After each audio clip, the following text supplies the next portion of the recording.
matatapos ang gulo. Kasalukuyan ko ay nakakalito, umaasang malalampasan ko rin ito. Panoorin nyo balang araw, humanda kayo. Lalayo mula sa mundong aking ginagalawan, pupunta ako sa nakaraan.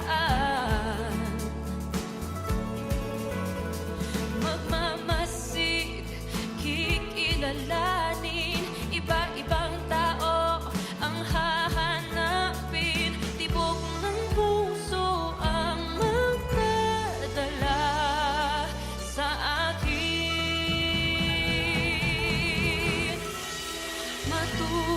Matuto sa nakaraan, bawat pangyayari may malalaman. Mga aral na dadalhin ko hanggang bukas. Hindi ko ibig na mag-usisa, ngunit iniisip ko ang pagpatuloy na ang balak ng aking namang kaysa siya ipagaganti. Pinapatawad ko rin ang mga naging kalaban niya.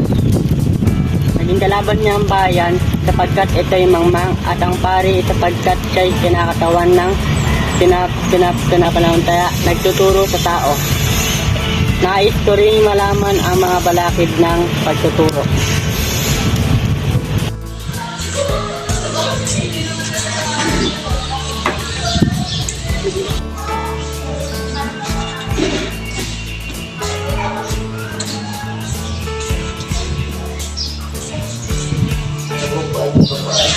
Araw, pag-usapan natin ang nalalapit na pista at ang bagong paaralan. Mahalaga ang bagong paaralan at ang isang malaking entablado at paputok ng magpapaganda sa pista. Dapat sa silid pulong ito pag-usapan. Sundin ang tradisyon ng pista.